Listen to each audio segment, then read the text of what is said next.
अब इसी मौजू पर मज़ीद वजाहत के लिए मैं दावत दूंगा हाफिज़ मोहम्मद ज़ुल्करनैन मोहम्मद सोहराब तालिब सानिया सानविया को कि वो आएँ और अरबी ज़ुबानी के अंदर इसी मौजू पर तकरीर पेश करें। हाफिज़ मोहम्मद ज़ुल्करनैन मोहम्मद सोहराब।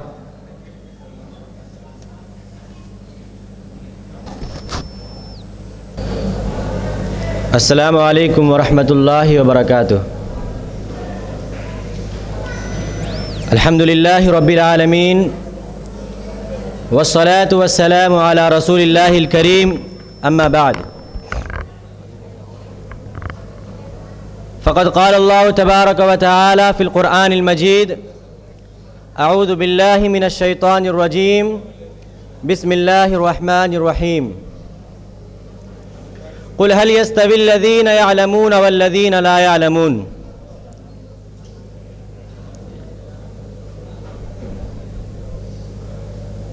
रईस अल-हफ़्लिल करीम, अस्हाब अल-फ़दाइल, अअज़ा लजनत तहकीम, असातिज़तना अल-किराम व अस्हाबी व इख़वानिल बररा। अल-मौज़ूअ अल-मुख़्तार फ़ी हाज़ल हफ़्लिल मुबारक अहम्मियतुल इल्म। अय्युहल हफ़्लुल करीम, इन्न अहम्मियतल इल्म व क़ीमतहु तब्दु फ़ी हाज़ल किताबिल मुअजिज़ अल क़ुरआन हीनमा बदअ नुज़ूलुहु अला नबी सल्लल्लाहु अलैहि वसल्लम, हैथु क़ाल अल्लाहु तबारक व तआला इक़रा बिस्मि रब्बिकल्लज़ी ख़लक़ ख़लक़ल इंसान मिन अलक़ इक़रा व रब्बुकल अकरम अल्लज़ी अल्लम बिल क़लम अल्लमल इंसान मा लम यअलम। व कान हाज़ा मनहजन साबिता फ़ी हाज़ा दुस्तूरिल ख़ालिद फ़ला तकादु तख़लु सूरतुन मिन सूरह मिनल हदीस अनिल इल्म सवाउन बितरीक़तिन मुबाशिरतिन औ ग़ैरि मुबाशिरा। वल मुफ़ाजिअतुल कुबरा इंद इहसाइ अददिल मर्रात अल्लती जाअत फ़ीहा कलिमतुल इल्म बिमुश्तक़्क़ातिहा अल-मुख़्तलिफ़ा फ़ी किताबिल्लाहि अज़्ज़ व जल तजिदु बिला मुबालग़ा क़द बलगत 79 व 700 मर्रा अय बिमुअद्दल 7 मर्रात तक़रीबन फ़ी कुल्लि सूरा।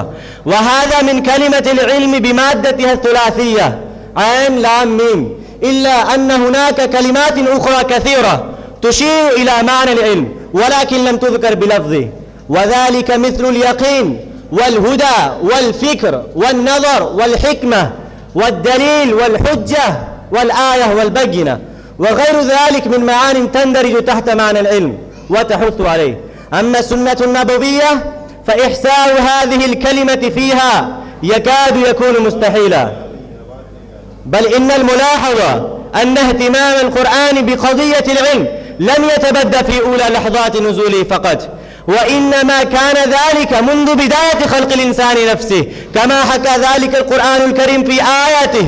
فالله عز وجل خلق آدم وجعله خليفة في الأرض وأمر الملائكة أن تسجد له وكرمه وعظمه ورفعه، ثم ذكر لنا وللملائكة سبب هذا التكريم والتعظيم والرفعة فعين أنه العلم. يقول الله تعالى في تقرير ذلك: وإذ قال ربك للملائكة إني جاعل في الأرض خليفة قالوا وتجعل فيها من يفسد فيها ويسفك الدماء ونحن نسبح بحمدك ونقدس لك قال إني أعلم ما لا تعلمون. وعلم آدم الأسماء كلها ثم عرضهم على الملائكة فقال أنبئوني بأسماء هؤلاء إن كنتم صادقين. قالوا سبحانك لا علم لنا إلا ما علمتنا إنك أنت العليم الحكيم. قال يا آدم أنبئهم بأسمائهم، فلما أنبأهم بأسمائهم قال ألم أقل لكم إني أعلم غيب السماوات والأرض وأعلم ما تبدون وما كنتم تكتمون. وإذ قلنا للملائكة اسجدوا لآدم فسجدوا إلا إبليس أبى واستكبر وكان من الكافرين. أيها الحفل الكريم، ومن هنا لم يكن الأمر من باب المبالغة حين أشار رسول الله صلى الله عليه وسلم إلى أن الدنيا بكاملها لا قيمة لها بل هي ملعونة إلا إذا ازدانت بالعلم وذكر الله عز وجل. فقد قال النبي صلى الله عليه وسلم: الدنيا ملعونة وملعون ما فيها إلا ذكر الله وما والاه وعالما أو متعلما.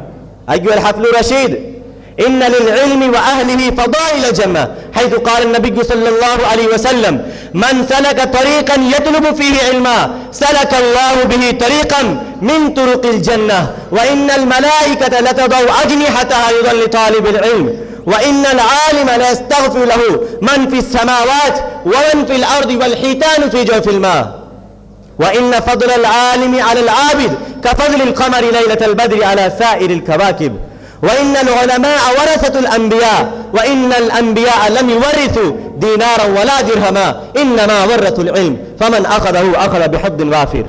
وقال أيضا: فضل العلم خير من فضل العبادة، وخير دينكم الورع. رواه الإمام الحاكم رحمه الله، وصححه العلامة الألباني رحمه الله رحمة واسعة.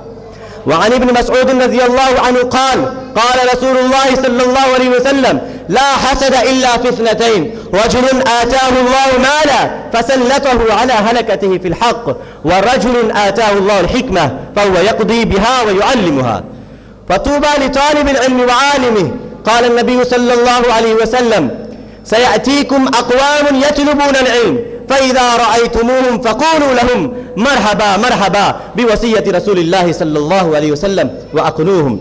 أيها الإخوة في الله، هذا هو العلم الذي ينتفع به صاحبه بعد وفاته، ويجري له أجره وثوابه، حيث قال النبي صلى الله عليه وسلم: إذا مات الإنسان انقطع عنه عمله إلا من ثلاثة: إلا من صدقة جارية، أو علم ينتفع به، أو ولد صالح يدعو له.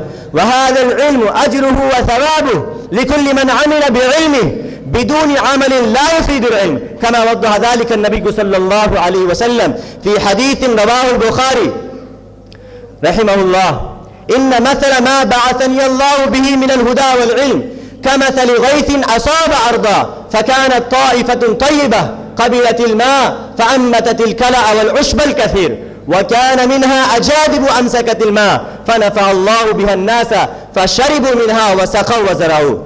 وأصاب طائفة منها أخرى إنما هي قيعان لا تمسك ماء ولا تنبت كلأ، فذلك مثل من فقه في دين الله ونفعه بما بعثني الله به فعلم وعلم، ومثل من لم يرفع بذلك رأسا ولم يقبل هدى الله الذي أرسلت به.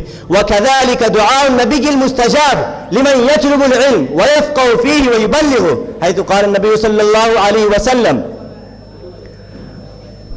نضر الله من سمع منا حديثا فحفظه حتى يبلغه غيره، فرب حامل فقه إلى من هو أفقه منه، ورب حامل فقه ليس بفقيه. أخيرا أدعو الله سبحانه وتعالى: اللهم انفعنا بما علمتنا وعلمنا ما ينفعنا. اللهم إنا نسألك علما نافعا ورزقا طيبا وعملا متقبلا. وآخر دعوانا أن الحمد لله رب العالمين. माशाअल्लाह, जज़ाकल्लाहु खैरन व अहसनल जज़ा।